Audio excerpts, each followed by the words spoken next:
নির্জন নিস্তব্ধ সেই স্টেশনটায় প্রথম পা দিয়েই রুদ্র বুঝেছিল কিছু একটা ঠিক নেই। কলকাতা থেকে রওনা হয়ে সে যাচ্ছিল মুর্শিদাবাদের দাদুর বাড়ি। রাতের ট্রেন সাধারণতই একটু ফাঁকা থাকে, কিন্তু আজকেরটা অস্বাভাবিক। রেললাইনের পাশে খালি পড়ে থাকা ভাঙা ঘরবাড়ি, কুয়াশার চাদরে মোড়া প্ল্যাটফর্ম, আর অদ্ভুত নিঃশব্দতা, সবকিছু যেন আকাশ থেকে নেমে আসা কোনো ভয়ঙ্কর গল্পের শুরু। এই স্টেশনটা তো আমার রুটে ছিল না, নিজের মনেই বিড়বিড় করছিল রুদ্র। চোখে পড়ল একটা সাইনবোর্ড, মরচে ধরা, অর্ধেকটা ভাঙা। তাতে লেখা নিশিগঞ্জ। নিশিগঞ্জ, এই নামের কোনো স্টেশন ওর কাগজে নেই। গুগল ম্যাপেও আগে কখনো শুনেনি এমন কিছু। কিন্তু ট্রেন থেমেছে এখানে, আর সবাই নামছে। শুধু মানুষগুলো, তারা সবাই যেন কেমন অদ্ভুত। কেউ কথা বলছে না, চোখে মুখে একটা ফাঁকা ভাব, যেন ঘুমিয়ে ঘুমিয়ে হাঁটছে। কেউ কেউ গায়ের কাপড় টেনে ধরছে, কেউ কাঁপছে, যেন ঠান্ডায় নয়, ভয় পাচ্ছে। রুদ্র নেমে পড়ে স্টেশনে। ট্রেন নাকি কিছু সময় পর আবার চলবে। সে ঘড়ির দিকে তাকায়, রাত 1:47। প্ল্যাটফর্মে একটা বুড়ো লোক বসে আছে, চা বিক্রি করছে। কিন্তু অদ্ভুত ব্যাপার হল, কেটলি থেকে কোনো ধোঁয়া বেরোচ্ছে না। লোকটা চোখ তুলে রুদ্রের দিকে তাকিয়ে শুধু বলল, শেষ ট্রেন, আজ আর ফিরবে না বাবা। রুদ্র হেসে ফেলতে গিয়েও পারল না। সেই চোখ জোড়া, একেবারে শূন্য, যেন কিছু একটা জানে যা রুদ্র জানে না। রুদ্র ধীরে ধীরে হেঁটে স্টেশনের অন্যদিকে চলে আসে। ট্রেনটা এখনো দাঁড়িয়ে আছে, কিন্তু আশেপাশে কোনো শব্দ নেই। প্ল্যাটফর্মের এক প্রান্তে কয়েকজন মানুষ বসে রয়েছে, নিঃশব্দ, স্থির, চোখে মুখে ভয়ের ছায়া। এক বৃদ্ধা মহিলার কোলের ওপর একটি পুরনো টাইম টেবিল, তার চোখ স্থির, ঠোঁট শুকিয়ে গেছে।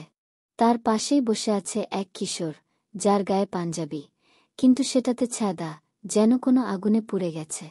রুদ্র ধীরে ধীরে এগিয়ে গিয়ে জিজ্ঞেস করল, এই জায়গাটা কোথায়? বৃদ্ধা তাকালো না, কিন্তু ফিসফিস করে বলল, এটা সেই স্টেশন যেখান থেকে কেউ ফিরে যায় না। মানে, তুমি যে ট্রেনে এসেছ, সেটাই ছিল তোমার শেষ ট্রেন। রুদ্র পিছিয়ে যায় এক পা, কিন্তু তার চোখ পড়ে ট্রেনের জানালায়, সেখান থেকে যেন কেউ তাকিয়ে আছে। গা ছমছম করে ওঠে। তিনি এগিয়ে গিয়ে খেয়াল করল, ট্রেনের প্রতিটি কামরায় মানুষ আছে, কিন্তু তারা সবাই মৃত মানুষের মতো বসে আছে। নিস্তব্ধ, এক দৃষ্টে তাকিয়ে আছে সামনের দিকে, যেন কেউ তাদের প্রাণ কেড়ে নিয়েছে। হঠাৎ করে একটা বিকট শব্দ হয়, ঘড়ির কাঁটা এক লাফে 3টে বাজিয়ে দেয়। চায়ের দোকানের বুড়ো লোকটা তখন বলল, তাড়াতাড়ি করো বাবু, একবার ঘড়ি 3টে পেরোলে আর কেউ ফিরতে পারে না। রুদ্র বুঝে উঠতে পারে না, সে স্বপ্নে আছে না দুঃস্বপ্নে। কিন্তু তার শরীরটা ঠান্ডা হয়ে আসছে, বুকের ভেতর ধুকপুক ধুকপুক আওয়াজ স্পষ্ট শুনতে পাচ্ছে সে নিজেই। সে দৌড়াতে শুরু করে, প্ল্যাটফর্ম থেকে বেরোবার পথ খুঁজতে থাকে। কিন্তু বেরোনোর সিঁড়ি নেই। স্টেশন বিল্ডিংটা যেন ঘুরে ঘুরে একই জায়গায় এসে দাঁড়ায়। আর তখনই সে দেখে, দেয়ালের ওপরে সাদা করিতে লেখা, যারা এখানে নামে তাদের গন্তব্য চিরতরে থেমে যায়। পথ হারিয়ে ফেরার চেষ্টা করতে করতে রুদ্র পৌঁছে যায় স্টেশনের একটি পুরনো রুমে। সম্ভবত কোনো সময় এটা রেলওয়ের কন্ট্রোল রুম ছিল।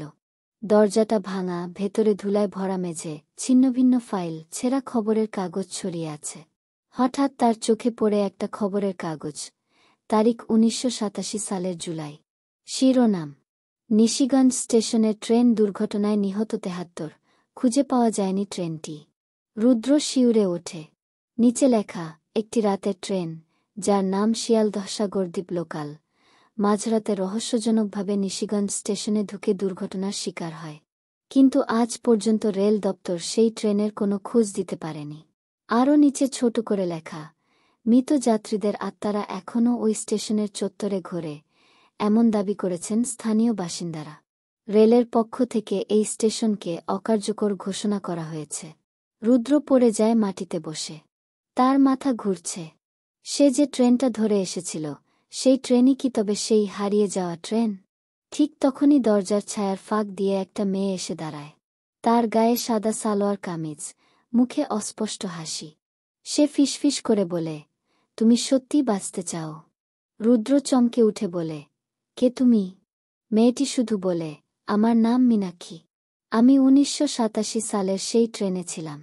কিন্তু আমি এখনও এখানে আছি। তোমাকে বাঁচাতে হলে তোমায় জানতে হবে সত্যি কি হয়েছিল। রুদ্র হতবাক। সে বুঝতে পারে এই নিশিগঞ্জ স্টেশনের ইতিহাস শুধু অতীতের নয়, এটি এখনও জীবন্ত, আর তার মাঝেই সে আটকে গেছে। মীনাক্ষীর চোখে ভয় ছিল না, বরং এক ধরনের বিষণ্ণ শান্তি।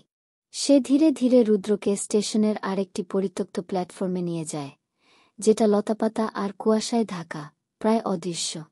এই প্ল্যাটফর্মটা ১৯৮৭ সালের পর থেকে ইন্ধ। এখানেই ঘটে গিয়েছিল সেই দুর্ঘটনা, বলল মীনাক্ষী। প্ল্যাটফর্মের এক কোনায় জংধরা একটা সিগন্যাল পোস্ট এখনো দাঁড়িয়ে আছে, কাঁপছে বাতাসে, যেন কান্না করছে।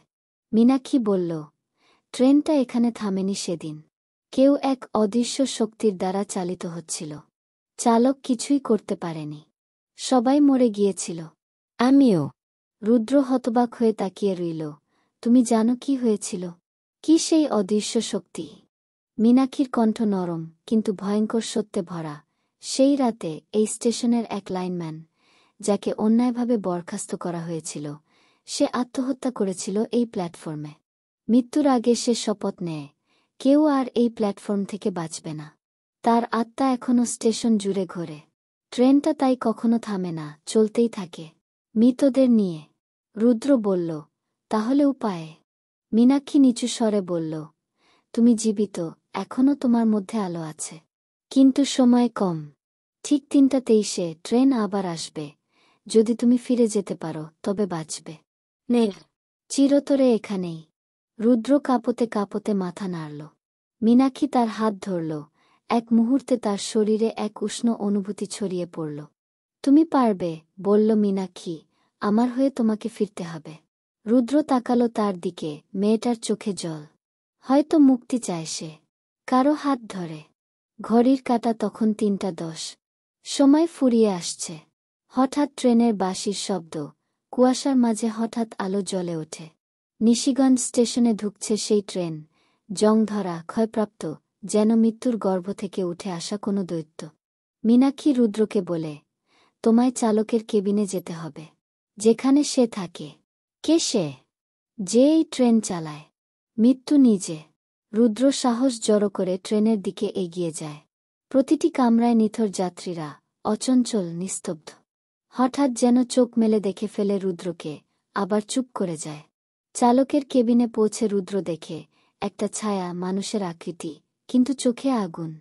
সে বলে, তুমি ফিরে যেতে চাও? রুদ্র বলে, হ্যাঁ। আমি জীবিত, আমি আটকে থাকতে চাই না। ছায়া বলে, তাহলে একজনকে রেখে যেতে হবে। কেউ ফিরে গেলে কাউকে নিতে হয়।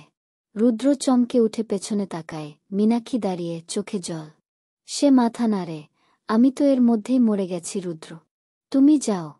রুদ্র বলে, তুমি মুক্তি পেতে পারো না? মীনাক্ষী হাসে, তুমি ফিরে গেলে হয়তো আমি নিজেও হারিয়ে যাব। সময়ের বাইরে।